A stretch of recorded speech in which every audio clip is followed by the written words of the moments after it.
오늘 말씀은 사지선다형 퀴즈로 시작을 합니다. 아주 쉬운 퀴즈입니다. 두 가지 질문인데요, 정답을 잘 모르겠다라고 하는 분들은 저의 퀴즈의 정답이 거의 다 4번에 있음을 기억하시면 되겠습니다. 첫 번째 질문입니다. 여러분은 왜 형제교회에 나오셨습니까? 왜 형제교회에 나오셨습니까? 1번, 각종 떡을 준다고 해서. 2번, 주차장 찾는 재미가 있어서.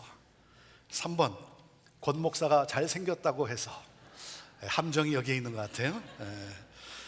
4번, 예수님을 만나기 위해서. 정답은? 그래요. 자, 두 번째 질문입니다. 여러분은 왜 예수님을 찾으십니까? 왜 예수님을 찾으십니까? 1번, 병고침을 받는다고 해서. 2번, 떡을 준다고 해서. 3번, 남들이 가자니까 얼떨결에. 4번, 영혼의 문제를 해결받기 위해서. 정답은? 어릴 적 배운 동요가 있죠? 우리 집에 왜 왔니? 왜 왔니? 왜 왔니? 왜 왔어요? 꽃 찾으러 왔단다, 왔단다, 왔단다. 이런 동요도 있죠? 깊은 산속 옹달샘 누가 와서 먹나요? 새벽에 토끼가 눈 비비고 일어나 세수하러 왔다가 물만 먹고 가지요. 세수하러 왔다가 물만 먹고 가지요. 예수님을 만나러 왔다가 떡만 먹고 가면 안 됩니다. 여러분은 오늘 누구를 찾아오셨습니까? 예수님을 찾아오셨습니까? 저희 아이들이 어릴 적에 제가 여행에서 돌아올 때면 아내와 함께 공항에 나와 저를 반갑게 맞이할 때가 있었습니다. 얼마나 반가운지 몰라요. 제 아내는 정말 저를 만나러 왔어요. 저를 만나러 왔어요. 그런데 두 아들의 마음에는 아빠를 만나러 오긴 왔지만 다른 이유가 있어요. 뭡니까? 만나는 순간 아빠 하고 달려와서 이렇게 안깁니다. 그리고 바로 묻는 질문이 있어요. 아빠, 선물은? 이렇게 물어요. 아빠, 뭐 사왔어? 이렇게 물어요. 제가 온 것이 반갑긴 하지만 선물에 더 관심을 갖고 있습니다. 이런 걸 가리켜 뭐라고 합니까? 제사보다 제밥에 더 관심이 많다라고 하죠. 본질보다는 비본질에 더 관심이 많아요. 왜 예수님을 찾아오셨습니까? 예수님입니까? 예수님이 주신 선물입니까? 어떤 이유든 간에 예수님께 오신 여러분들을 주의 이름으로 환영합니다. 잘 오셨습니다. 잘 오셨어요. 그리고 저는 여러분이 어떤 이유로 왔건 간에 그 이유가 비본질 때문이기보다는 본질적인 것 때문에 이곳에 왔기를 소원합니다. 만약 비본질적인 이유 때문에 오셨다고 해도 괜찮아요. 오늘 이 시간을 통해 본질을 소유하고 돌아갈 수 있게 되기를 주님의 이름으로 축원합니다. 예수님께서 제자들과 함께 갈릴리 바다 건너편으로 가셨어요.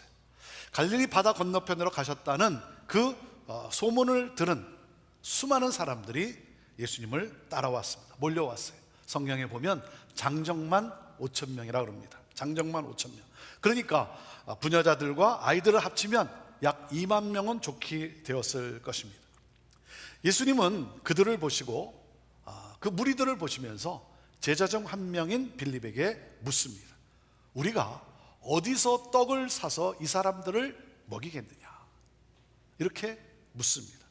자, 동일한 사건이 기록된 마태복음에서는 예수님께서 이렇게 말씀을 하십니다. 너희가 먹을 것을 주라. 너희가 먹을 것을 주라. 우리가 어디서 떡을 사서 이 사람들을 먹일 수 있겠느냐? 다 무슨 말이에요? 여러분, 제자들도 가난한 사람들이에요.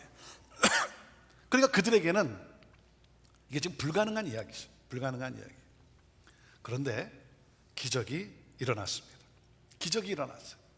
저는 기적을 믿습니다. 여러분도 기적을 믿습니까? 기적을 믿습니까? 지난 금요일 아침 기적이 일어나지 않았습니까? 이게 무슨 말인지 아는 사람은 한국 축구를 무척 사랑하는 분들일 것입니다. 오늘 본문에 나오는 이 오병이어의 기적, 이 오병이어의 기적이 우리에게 주는 메시지가 무엇일까요? 예수님께서 우리를 놀라게 하기 위해서 이 기적을 일으킨 것입니까? 봐라, 놀랐지?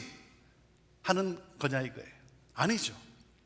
주께서 이 기적을 보여주신 것은 그 사건을 통해 내가 믿는 예수님이 도대체 누구인가 하고는, 내가 믿는 예수님은 도대체 누구인가 하는 신앙 고백을 하도록 하기 위해서입니다. 여러분, 그분이 하나님이시라면 물 위로 걷는 것이 무슨 문제가 되겠습니까? 그분이 전능하신 창조주라면 죽은 나사로를 향해 나사로야 무덤에서 나오라고 불러내시는 것이 무슨 문제가 되겠어요? 그분이 전능하신 하나님이라면 38년 된 병자를 고치시는 것이 무슨 문제가 되겠습니까? 그분이 나의 하나님이요 전능하신 능력의 주시라면 내 삶에 불가능한 사건을 가능하게 하실 수 있지 않겠습니까? 이 오병이어의 기적은 내가 예수님을 그리스도로, 메시아로, 나의 구원자로, 그리고 살아계신 하나님의 아들로 믿는가를 묻고 있는 거예요. 그리고 예수님이 나와 함께 계심을, 나와 함께 하심을 믿고 있는가, 이것을 묻고 있는 거예요. 사랑하는 여러분, 믿는 여러분들이 되기를 바랍니다. 여러분 믿으십시오. 믿으십시오. 주는 그리스도시고 나를 구원하시는 구원자시고 살아계신 하나님의 아들입니다. 여러분 믿으십시오. 믿으십시오. 자, 오병이어의 기적이 우리에게 주는 메시지를 보도록 하겠습니다. 첫째, 우리에게 주는 메시지가 뭐냐면 가난한 자들을 긍휼히 여겨야 한다는 거예요. 자, 동일한 사건을 기록한 마태복음 14장 14절에 이렇게 기록이 되어 있습니다. 같이 읽어보실까요? 시작. 예수께서 나오사 큰 무리를 보시고 불쌍히 여기사 그들 중에 있는 병자를 고쳐주시니라. 예수님께서 큰 무리를 보시고, 예수님께서 그 무리를 보셨다는 것은 무리들의 현재 상태를 보셨다는 거예요. 현재의 상태, 행복해야 할 하나님의 사람들이 고통받고 절망하는 그러한 모습, 또한 종교 지도자들의 타락 가운데 목자 없이 방황하는 양과 같은 그러한 모습. 당시 종교 지도자들은 회칠한 무덤과 같은 자들이었어요. 참 목자가 아니라 거짓 목자들이었어요. 여러분, 지도자가 얼마나 참 중요합니까? 참 목자가 아니라 거짓 목자들이었어요. 그 양을 먹여야 할 사람들인데 양을 잡아먹어서 살찌우는 그러한 지도자들이었어요. 그러니 영적으로 흑암과 같은 상황 아니겠습니까? 예수님은 무리들의 그 상태와 그들이 원하고 있는 것이 무엇인지를 보셨어요. 그들이 왜 몰려왔습니까? 천국 복음을 듣기 위해서이겠습니까? 병 고치는 기적 때문이겠습니까? 영적 복을 찾지 못하고 육체적, 물질적 복만 찾고 있는 그들의 모습, 이것이 주님의 안타까운 심정이었어요. 이게 너무나 안타까운 거예요. 그럼에도 그들을 긍휼히 여기시고 그리고 고쳐주십니다. 여러분, 예수님이 이 땅에 오신 것도, 사역하면서 가르치시고 고치신 것도, 십자가에 달려 자신을 내어주신 것도 여러분 우리를 불쌍히 여기셨기 때문인 것이죠. 예수님께서 무리들을 고쳐주시고 먹이신 그 사역의 근본 동기가 무엇이라는 겁니까? 긍휼함이라는 거예요. 긍휼함. 하나님이 목동 다윗을 이스라엘의 지도자로 선택을 하십니다.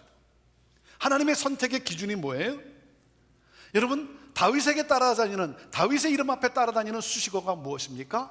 하나님의 마음에 합한 사람, Man after his own heart.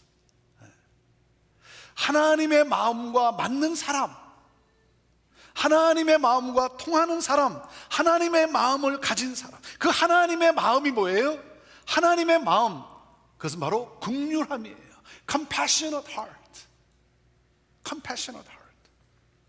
하나님은 다윗에게서 양들을 긍휼히 여기는 목자의 마음을 보셨어요. 자기에게 맡겨진 양들을 위해 최선을 다하는 이 목자의 심정. 여러분, 리더로서 그리스도인들에게 있어서 우리가 꼭 기억해야 할 단어는 뭐예요? 목자의 목자, 목자의 심정. 인생의 광야를 만나고 환난을 당한 자들을 감싸주고 꿈을 심어주고 그들을 보살펴주는 이 목자의 이 정신, 긍휼히 여기는 마음. 오늘날 이 시대는 목자를 찾고 있어요.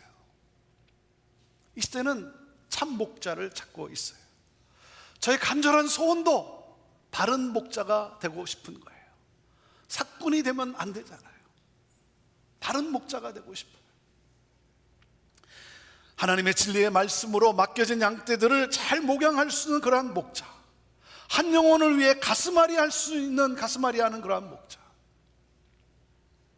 나의 목자이신 예수님을 닮아가고 싶은 거예요. 사랑하는 여러분, 우리에게는 무엇이 있어야 됩니까? 우리에겐 또한 예수님을 닮아 가난한 자들을 긍휼히 여겨야 하는 것입니다. 자, 그리고 두 번째 메시지가 뭐예요? 둘째, 가난한 자들을 긍휼히 여길 뿐만 아니라 그들의 필요를 채워 주어야 한다는 거죠. 그들의 필요를 채워줘야 합니다. 자, 11절 말씀을 같이 읽읍시다. 시작. 예수께서 떡을 가져 축사하신 후에 앉아있는 자들에게 나눠주시고 물고기도 그렇게 그들의 원대로 주시니라. 예수님께서 빌립에게 묻습니다. 우리가 어디서 떡을 사서 이 사람들을 먹이겠느냐? 자, 빌립은 어떤 사람이에요? 계산이 뛰어난 사람이에요.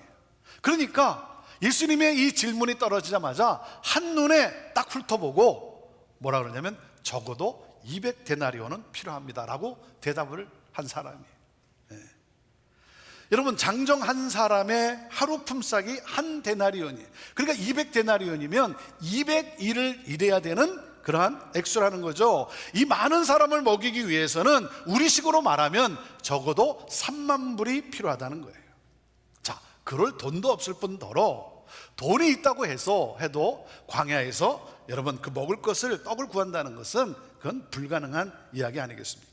그러니까 지금 빌립이 예수님에게 뭐라고 대답하고 있는 거예요? 예수님이 말도 안 되는 질문을 하고 있다는 거예요. 말도 안 되는 질문을 했다는 거죠. 자, 안드레는 어떻습니까? 안드레, 어린아이의 도시락을 들고 오면서 주님, 여기 한 어린아이의 보리떡 5개, 물고기 2마리의 도시락이 있습니다. 그걸 가지고 온 거예요. 여기에 보리떡 5개와 물고기 2마리가 있습니다. 안드레의 말은 무슨 말이에요?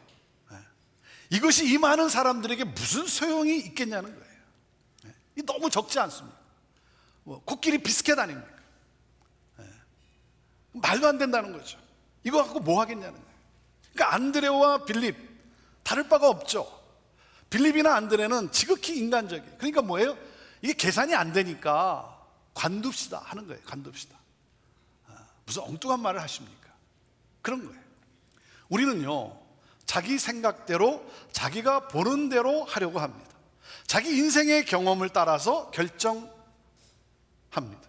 사랑하는 여러분, 내가 아니라 하나님이 어떻게 보시는가, 하나님이라면 어떻게 하실까? 여러분, 여기서부터 기적이 시작되는 거예요. 예수님께서 오병이어를 가지고 무리들이 원하는 대로 먹도록 하셨고 그리고 남도록 하셨어요. 예수님은 누구십니까? 목자세요. 목자세요. 목자는 먹이는 자예요. 결핍을 채워주는 자예요. 예수님은 그들을 긍휼히 여기셨고 긍휼한 마음으로 그들을 먹이셨어요. 사랑하는 여러분, 우리가 긍휼한 마음으로 다가갈 때 예수님께서 기적을 일으키십니다. 예수님께서 기적을 일으키세요. 그런데 제가 이 사건을 보면서 한 가지 아쉬움이 뭔지 아십니까? 말씀을 준비하면서 말씀을 묵상하면서 계속 제 마음속에 아쉬움이 뭐였냐면, 도시락을 싸온 사람이, 먹을 음식을 가지고 있던 사람이 이 어린아이는 한 명이란 말인가? 이게 아쉬워요. 이게 아쉬워. 어린아이 한 명뿐이었을까? 그리고 또 아쉬운 건 뭐냐면, 누군가 좀 더 맛있는 음식을 주님 앞에 내어놓았으면 얼마나 좋았을까? 그렇잖아요, 여러분. 스테이크를 딱 내어놓았으면 모두가 다 그날 스테이크를 먹는 거 아니에요. 좀 더 나은 거를 주님 앞에 드렸으면 얼마나 좋았을까 하는 아쉬움이 있어요. 여러분, 가진 것이 보리떡 5개와 물고기 2마리라는 거예요. 그러니까 가진 것이 없어요. 근데 여러분, 이것이 사실 저와 여러분의 실체라는 거예요. 실체. 내가 많이 가진 것 같지만, 내가 뭐 똑똑한 것 같지만 사실은요, 보리떡 5개와 불고기 2마리예요. 그게 나예요. 그게 나예요. 나의 존재예요. 나의 실존이에요. 하지만 나는 이런 존재이지만, 나는 이렇게 부족한, 그리고 작은 자이지만, 여러분, 주님의 긍휼한 그 마음을 품고 여러분 나아갈 때 주님은 우리를 통해, 작은 나를 통해 엄청난 기적의 역사를 이루신다는 거예요. 나는 연약하지만, 작지만 내가 나누는 거예요. 예수님께 드리면 그 작은 것은 큰 일을 이루는 재료가 되는 거예요. 예수님은 그런 저와 여러분을 통해 놀라운 일을 하세요. 아무리 하찮은 것이라 할지라도 하나님이 사용하시면 놀라운 역사가 이루어지는 거예요. 그래서 여러분, 우리 손에 있는 것의 크기를 보는 게 아닙니다. 우리가 가진 것의 크기나 양이 중요한 게 아니에요. 누구 손에 들려 있는가가 중요한 거예요. 우리 손에 있는 것을 예수님께 드릴 때 기적이 시작되는 거예요. 오병이어처럼 작은 것이라도 여러분, 전능하신 하나님이 기적을 베푸시는 그러한 여러분 통로가 될 수 있는 거예요. 믿으십니까? 여러분, 믿으십니까? 내가 주님의 마음을 가지고 어렵고 힘든 자들, 눈물 흘리는 자들을 향해서 내가 손을 내밀 때, 그들을 긍휼한 마음으로 내가 돕고자 할 때, 여러분, 주님은 우리를 통해, 나를 통해 새 역사를 이루시는 거예요. 여러분, 이를 성취하시는 이는 여호와 하나님이세요. 제가 우리 성도들에게 참 감사한 것이 뭐냐면, 지난주에도 힘든 분에 대한 소식을 듣고, 힘든 분에 대한 소식을 듣고 음식을 만들어서 찾아가는 거예요. 음식을 만들어서 그 찾아가는 거예요. 너무나 감사한 거예요. 여러분, 그 음식이 뭐 인간의 눈으로 볼 때 뭐 얼마나 뭐 대단하고 얼마나 큰 거겠어요. 하지만 여러분, 그게 얼마나 큰 위로가 되고 격려가 되고 소망이 되고, 그래서 제가 너무 감사한 거예요.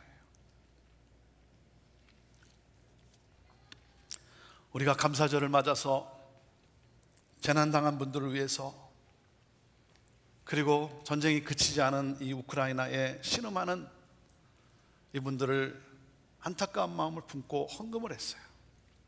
사랑하는 여러분, 우리가 드리는 것이 사실 물고기 2마리와 보리떡 5개죠. 뭐가 그렇게 대단한 것을 우리가 지원했겠습니까?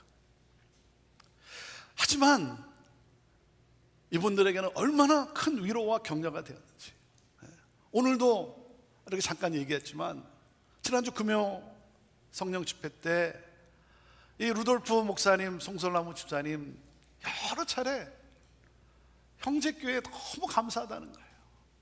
마치 형제교회가 우크라이나를 먹여 살린 것 같이 그런 착각이 들 정도로 이야기를 하는 거예요. 여러분, 그래요. 작지만 이를 통해 예수님께서 5,000명을 먹이시는 역사를 일으키시고 그들의 영혼을 구원하는 사건을 일으키시는 거예요. 여러분, 교회가 커야 큰 일을 할 수 있는 겁니까? 교회가 힘이 있어야 큰 일을 할 수 있는 겁니까? 아니에요. 하나님의 손에 붙들려야 되는 거예요. 하나님의 손에 붙들리는 거. 그래서 여러분, 우리가 가진 것, 내게 있는 것 작지만 여러분, 그 씨앗을 뿌리는 거예요. 그 씨앗을 뿌리는 거예요. 아무 보잘것 없지만 그저 주님의 마음을 가지고, 안타까운 마음을 가지고 우는 자와 함께 우는 그러한 심정으로 뿌리는 거예요. 여러분, 뿌려보십시오. 나눠보십시오. 섬겨보십시오. 5,000명을 먹이고도 남는 기적이 일어날 거예요. 우리 예수님은 가난한 자들을 긍휼히 여기시고 그리고 그들에게 필요한 것을 또한 채워주시는 분이었어요. 이것이 바로 여러분 우리의 삶이어야 되는 것이죠. 그러므로 주님이 하시는 그 놀라운 기적을 경험하는 그러한 삶, 이것이 바로 그리스도인의 삶이라는 거죠. 자, 그리고 마지막으로 셋째, 우리에게 주시는 메시지가 뭡니까? 영혼의 필요를 채워주어야 합니다. 같이 읽어보시죠. 시작. 영혼의 필요를 채워주어야 합니다. 자, 요한복음 6장 35절 말씀입니다. 같이 읽습니다. 시작. 예수께서 이르시되 나는 생명의 떡이니 내게 오는 자는 결코 줄이지 아니할 터이요 나를 믿는 자는 영원히 목마르지 아니하리라.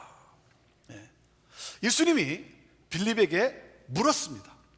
어디서 음식을 사서 먹을 걸 사서 이 사람들에게 나눠줄 수 있겠는가? 자, 그 사건 속에 왜 예수님이 빌립에게 이 질문을 했습니까? 성경은 이렇게 소개를 하고 있어요. 6절 보세요. 6절 같이 읽을까요? 시작. 이렇게 말씀하시면 친히 어떻게 하실지를 아시고 빌립을 시험하고자 하심이라. 아시고 시험했다는 거예요. 네. 여러분 알면서 이렇게 묻는 사람 있잖아요. 알면서 난처하게 만들기 위해서, 창피하게 만들기 위해서. 예수님도 여러분 그랬을까요? 예수님은 그렇지 않죠. 예수님의 테스트는 빌립을 무한하게 만들려고 묻는 것이 아닙니다. 창피를 주려고 묻는 것이 아니에요. 예수님은 빌립이 예수가 그리스도이심을 믿지 못하는 것을 알고 계셨어요. 그래서 그의 믿음을 더 견고히 하기 위해서 빌립을 테스트했고 그리고 이 오병이어의 기적을 베푸신 거예요. 예수님이 오병이어의 기적을 베푸신 것은 단순히 그들의 배를 채워주기 위함만이 아닙니다.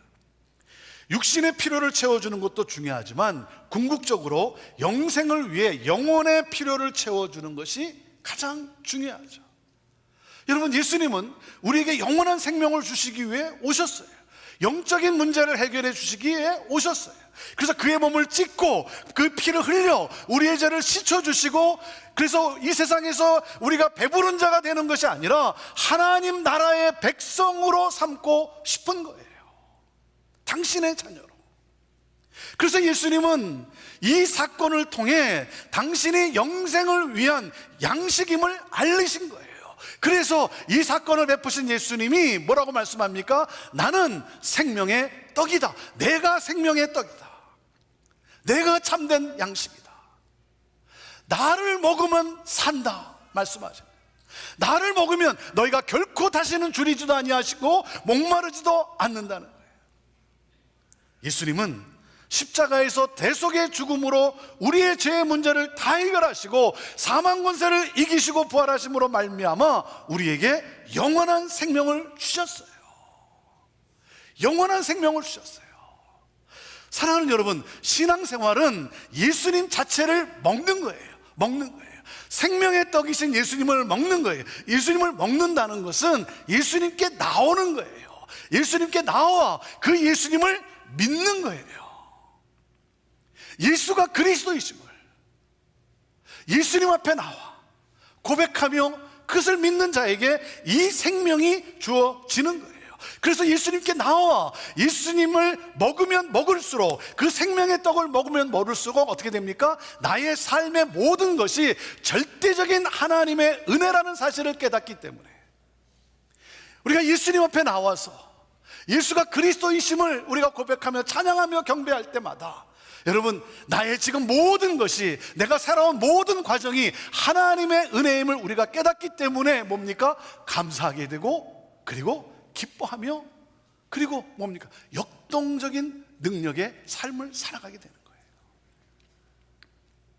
예수가 그리스도시고 예수가 나의 구원자시고 그래서 내가 이 예수님을 생각하고 묵상하고 예수님 앞에 나올 때마다 이 놀라운 은혜, 이 하나님의 놀라운 은혜에 우리가 감사하며 감격하며 기뻐하며 우리의 삶이 여러분 역동적인 능력을 나타내는 삶이 되는 거예요. 사랑하는 여러분, 보이는 세상이 전부가 아니에요. 보이는 세상이 전부가 아닙니다. 여러분, 이 땅의 삶이 끝이 아니고 영원한 하나님의 나라가 있고, 그것을 알고 그 나라에 들어가는 것이 복인 거예요. 그것이 최고의 복인 거예요. 여러분, 그렇기 때문에 우리가 무엇을 보아야 합니까? 우리가 무엇을 봐야 돼요? 장차 나에게 임하게 될 이 하나님 나라를 보아야 되는 거예요. 그 하나님 나라를 보고 그 하늘 보좌에 앉아서 온 만물을 통치하시는 하나님을 보아야 되는 거예요.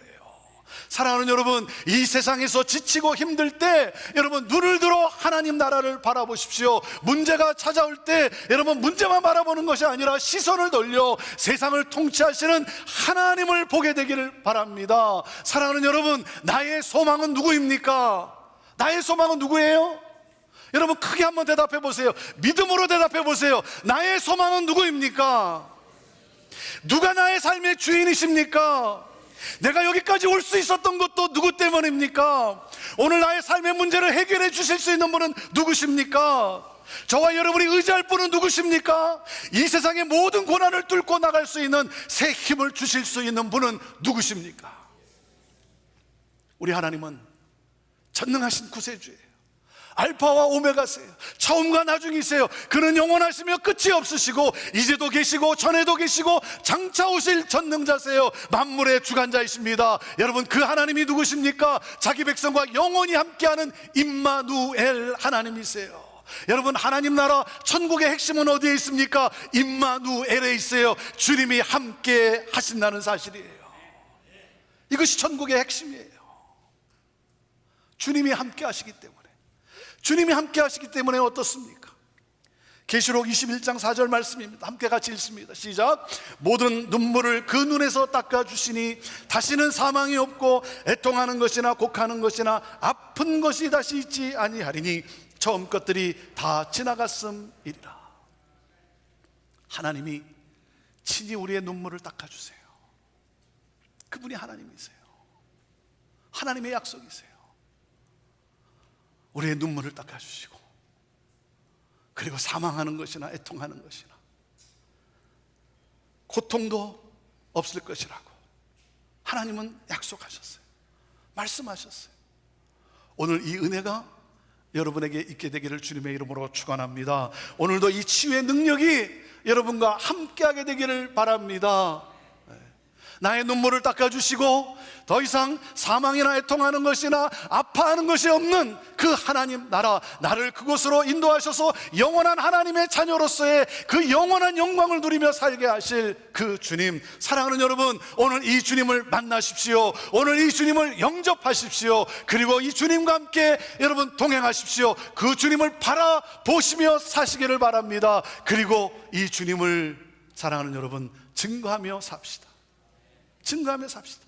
육신의 필요를 채워줄 뿐만 아니라 여러분, 복음을 전함으로 영혼의 필요를 채워주는 삶을 우리가 또한 살아갑시다. 우리 예수는 누구십니까? 예수는 우리를 구원하실 그리스도시고 살아계신 하나님의 아들이세요. 그 주님은 오늘도 나와 함께 하세요. 나의 육신의 필요한 부분을 채워주실 뿐만 아니라 나의 영혼의 모든 필요를 채워주시는 전능하신 예수 그리스도, 그분은 먹이시는 분이십니다.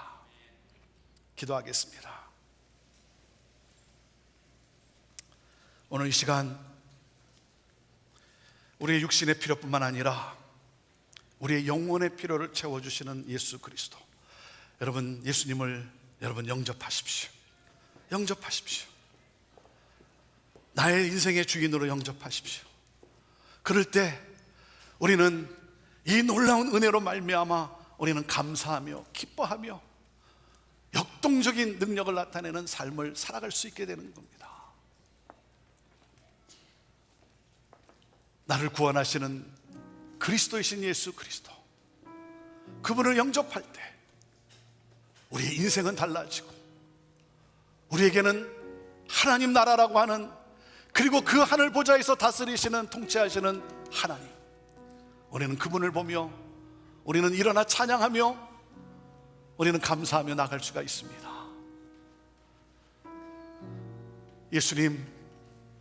예수님은 그리스도시고 살아계신 하나님의 아들임을 믿습니다. 오늘 이 믿음으로 영접하는 분들, 하나님 이 시간 주님 받아주시고, 하나님 믿지 못했던 그 죄악도 용서해 주시고, 이제후로는 주님과 함께 동행하며 그 하나님의 은혜 속에 하나님 감사와 기쁨이 넘치는 삶이 되게 하여 주시고, 하나님 그러므로 말미암아 우는 자와 함께 울고 기뻐하는 자와 함께 기뻐하는 그러한 삶을 살아가는 역동적인 능력을 나타내는 삶이 되게 하옵소서. 하나님 또한 그런 가운데 영혼의 필요를 채워줄 수 있다. 하나님 이 놀라운 복음, 나에게 소망을 주고 나의 삶을 붙들어주고 나의 삶을 영원한 천국으로 인도하는 이 놀라운 복음, 이 놀라운 복음을 전하며 사는 우리 성도들 다 되게 하여 주옵소서. 주는 그리스도시고 살아계신 하나님의 아들임을 믿음으로 고백하며 우리를 먹이시는 예수님을 따라 우리 또한 그 길을 가겠습니다. 주님 사용하시니 감사합니다. 보잘것없고 작지만 그저 주님의 마음을 가지고 나아갈 때 하나님 나를 통해, 우리를 통해 오병이어의 기적을 일으키실 주님 찬양합니다. 주님 영광 받으옵소서. 예수님의 이름으로 기도합니다. 아멘.